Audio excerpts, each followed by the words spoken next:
You were born around 240 AD in Moesia. Sounds impressive? Not really. It was part of the ancient Balkans. Cold, windy, right on the front line of the Roman Empire. So if anyone wanted to test whether Rome was still strong, they tested it on your head first. Your father was a Roman soldier. His post was a few hundred steps from home. He lived like the alarm could sound any second. Because honestly, it could. Your mother was Thracian. She had her own rituals, quiet prayers in a language you didn't fully understand. Your family stood between two worlds, Rome and not quite Rome. Every morning you woke up to metal clashing, boots hitting the dirt, voices shouting drills like war would start in 10 minutes. Spoiler.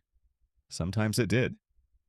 Watchtowers stood tall around the village, guards staring at the horizon, waiting for someone to appear. In Moesia, everyone knew one thing. If the line broke, they would pay first. You were a Roman citizen. Sounds like a big privilege. It was. The privilege of standing right at the front. You're 10 years old. You and the other kids run around the village, wooden swords in your hands. You shout, form lines, pretend to defend a fort. War games. Sounds fun, right? In Moesia, it's not really a game. There's a small tradition here. Once you're big enough to run without falling, training starts. Not official, no papers, but very real. Long runs with weight tied to your back. Holding a shield steady when your arms shake. Standing still when your legs want to give out. A sweating centurion reminds you if the Goths show up, no one asks how old you are. By noon, you feel like passing out. By night, you almost manage it. And just when you think you're done, you're not. You go home. Your father is waiting with Latin lessons. He fixes every mistake in your pronunciation like the future of the empire depends on it. Maybe in some way it does. You learn your cases, you learn commands, you learn obedience. Slowly, your grip on the spear gets stronger. Your Latin gets smoother. Your childhood doesn't disappear in one day, it gets replaced. With preparation, then one day, you're not the kid with a wooden sword anymore. You get upgraded. Congratulations, you're not sent to battle. Don't dream about glory yet. You become a camp assistant. Sounds important? Not at all. You clean armor worn for over a decade. Heavy pieces, smelling like metal and old sweat. You polish shields until you see your reflection. A thinner teenager than you expected. You carry letters between units, running across the yard like a talking pigeon. You carry orders, you carry water, you carry everything but choice. No pay, no title, just responsibility. At first you think this is a stepping stone. Then you realize war isn't only fighting, it's waiting, cleaning up after someone else trains, listening to stories about battles you haven't seen, but soon will. You start to understand the soldiers around you. They're not stone heroes. They're tired, irritable, counting the months until payday, and you stand among them, breathing the same air, thick with iron and dust. Your childhood doesn't end with a trumpet blast. It ends with a job. Then the news comes.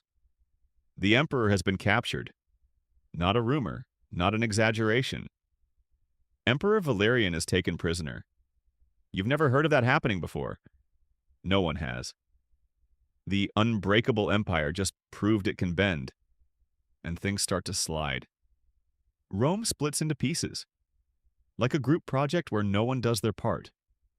One region claims leadership, another prints its own money. Orders pile on top of orders. The result? Food prices rise. Soldiers' pay disappears. Your father waits 3 months for wages. Nothing comes. Dinner used to be meat and porridge. Now it's stale bread and boiled millet. If you're lucky, in the camp, training continues. Shields still shine. Formations stay straight. But behind the armor, there's unease. You start to understand something uncomfortable. Rome's strength depends on people. And people get tired, hungry, confused. You look at your father, a man who once trusted the empire without question. Now he speaks less. You wonder, if Rome can shake, then what are you in all of this? No answer comes, just a heavy silence, and the border still needs guarding. You're 17. No trade, no money, no real choice. Rome needs men. You raise your hand, you swear loyalty to the empire until death. Sounds grand, in reality it's short. You repeat the words. You're handed a sword that's passed through many hands, a suit of armor that doesn't quite fit. Congratulations, you're an auxiliary soldier. You think there will be more training, a few more months to prepare? No. A few days later, you're ordered to march. A long march, across stone, through morning fog, along roads the maps barely understand. Your pack is heavier than you expected. Your boots start tearing your skin. You learn fast. Training is one thing, a real march is another. When you arrive, there's no welcome. No speech to lift your spirit, you stand guard in the cold wind. You dig ditches. You clean up after others. Night falls, you lie on hard ground, listening to the breathing of the men around you. This isn't a childhood game anymore. This is a contract with no end date. And you just signed it. One morning, the fog is thicker than usual. You're on patrol, cold, tired, thinking about last night's dinner. Then you see movement, not clear. Just shadows inside the mist. You nudge the man beside you. You see that? He does. And they're not here to trade. The alarm bell rings. Shouts echo through the fort. Men run to their places like they've waited for this their whole lives. Shields lock, spears rise. For the first few minutes, it works. Just like the manual says. The line holds. Breathing steady. You think maybe you can keep them back. Then enemy reinforcements appear over the hill. The perfect plan starts to crack.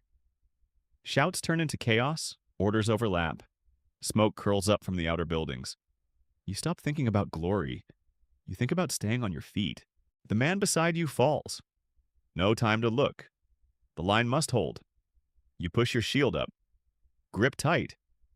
Move with the formation like you've done 100 times.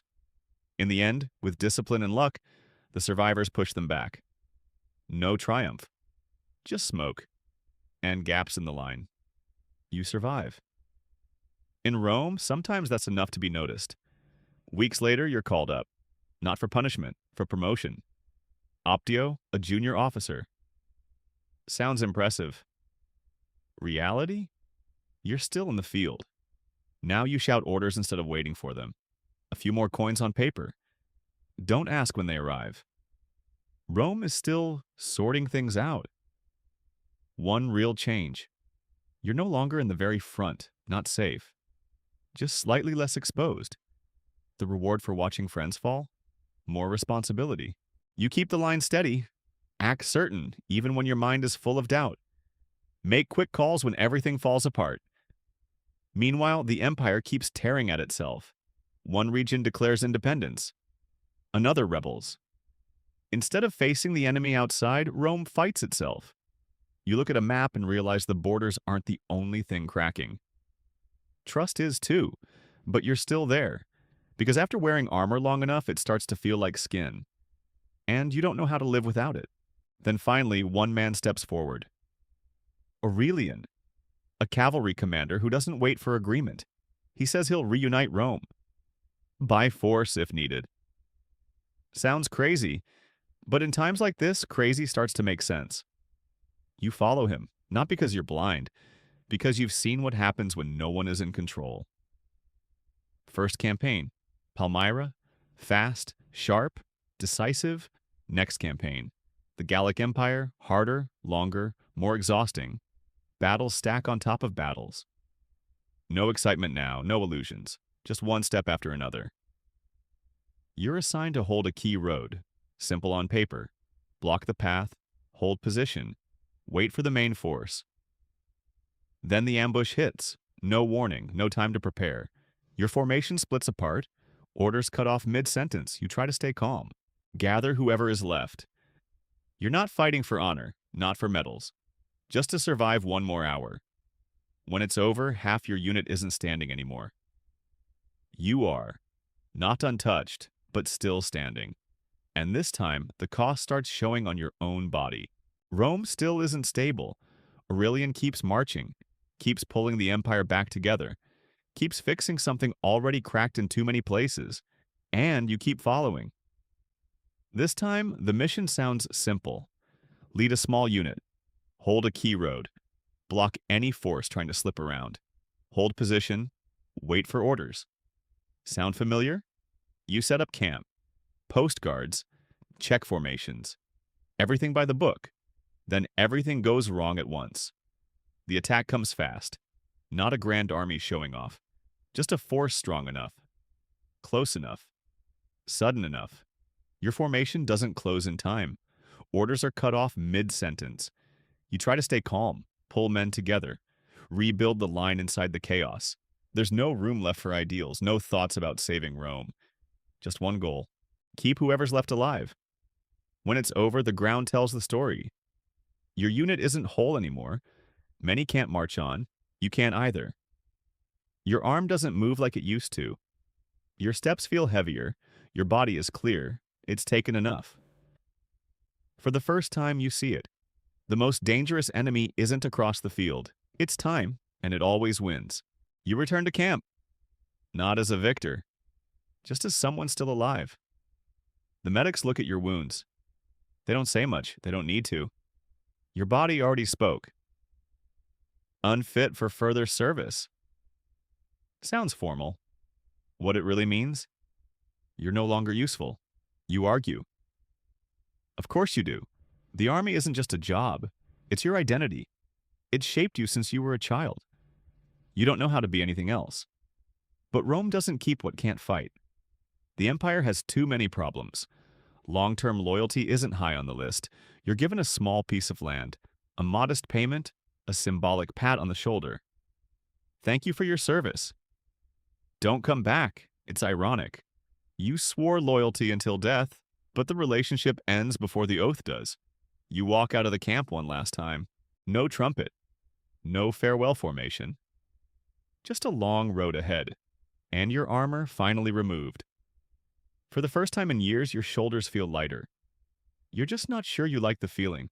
You start again. No camp, no alarm horns, no formations. Just a small piece of land, a simple roof. Long days in the fields. You hold a plow instead of a spear. You plant seeds instead of raising a shield. Sounds peaceful. Quiet, yes. Peaceful? Not quite. At night, you still wake at small sounds. Your body reacts before your mind catches up. You're used to being ready. You think about the ones who didn't return. Faces that once stood shoulder to shoulder with you. Now just memory. Rome goes on. Aurelian reunites the empire. The borders are held. History will talk about emperors, campaigns, maps redrawn. No one talks about you. No one mentions the auxiliary from Moesia who stood in the fog, held the line, and paid with his youth. But here's the simple truth. Rome didn't fall in those years because of men like you. Not because of speeches in the capital, but because of steady feet on the frontier. You don't become a legend, you just become a man who did his part. And sometimes that's enough.